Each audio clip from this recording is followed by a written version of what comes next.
So today we're going to talk about police abolition, police reform, and all the other words in between those two or outside of them. And maybe not address all of them, but get to as many of them as we can. So recently here in Minneapolis, question 2, which was going to turn the Minneapolis Police Department into an entirely different department, I believe it was the Public Safety Department, it failed. Everybody voted against it. And there were several other things that happened around the country that were successful.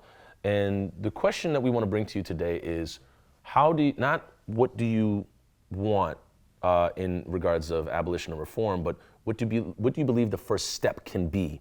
Here in Minneapolis, on May 25th, 2020, as most of you know, George Floyd, a black man, was essentially murdered by several other police, one in Derek Chauvin, who was just convicted, 3 more that are going on trial.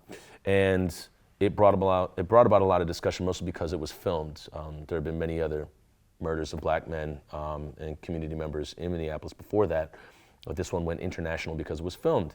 And a lot of people made calls for the police department to be essentially dismantled. And a lot of political and public officials said that they were going to dismantle it, and yet it is still here. But to get into what happened is question 2 was brought about, which was going to replace the police department with a new public safety department. That did not happen. And so for a lot of cities, what they see, in my understanding, is this entity. This is police. These are the police.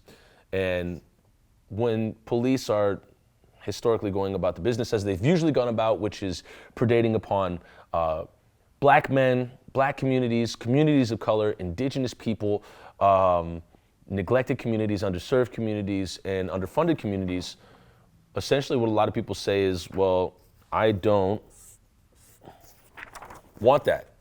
I don't want that. And so for me growing up as a young black man, the idea is that I don't like walking home from school and being followed by cops, which is what happened several times. I don't like riding on a bike and being pulled over while on my bike and being said, hey, did you steal that bike or not? And then, I got no proof of purchase. I'm like 14, my mom bought me the bike.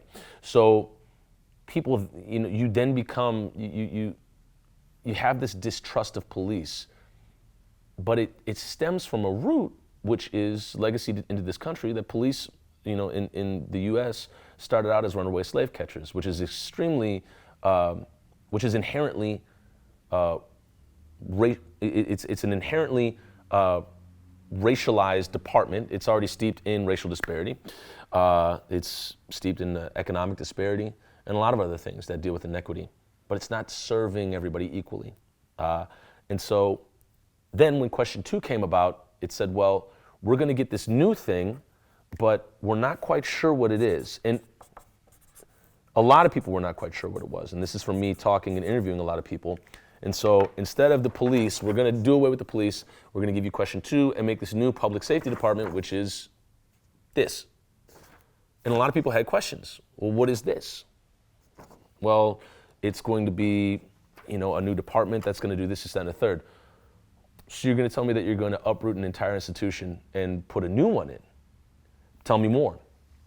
And those discussions came about, and the tough part is we had an interview with Nakima Levy Armstrong regarding what was new about it or who's been discussed about it. And she expressed in the interview that a lot of black communities had not been reached out to discuss what this new thing was going to be. Because obviously, if a new thing is going to pop up, you're going to replace the police that have not served you for so long. You're going to put a new thing in. Well, what's that new thing? Do I want this new thing? Or what does it do? Is it going to be worse than the other thing before? And it's not to say that the proposed public safety department was going to be anything that people were suggesting it to be. It's the question of not knowing. And what was, and that failed. It did not succeed in being voted upon by the city of Minneapolis. What was successful was issue 24, which was voted on in Cleveland, which was a civilian-led oversight committee of the police. And after it was voted upon and it was successful, the chief of police in Cleveland got out. So I don't have to answer to people. I don't have to answer this new committee. And I found that fascinating because what Cleveland did was they took a step in a direction that said, okay, so this isn't working for us. We need to change it. What does change look like to us? What does possible change look like to us? Well, maybe an oversight committee of people that are, community members, and apparently in issue 24, at least 2 of those people in the oversight committee have to have experienced police brutality or have a family member that's experienced police brutality, which goes back to another article or another thing we spoke about when a woman during the trial of Kim Potter said she could not be unbiased to the trial because her uncle had been killed by police. And I then in retort said, well, maybe that is a perfect person to be in the jury, somebody who's experienced police brutality, to then speak to it. However, the other thing that we'll reference as well is what happened in Compton. So in 2000, Compton had the police replaced with county officers. And then when George Floyd was murdered, there were protests in the streets to say, we still don't like this law enforcement in Compton. Compton was successful in replacing the police in Compton. It got them out and they replaced them with county officials, which the question to you would be, is that the same thing?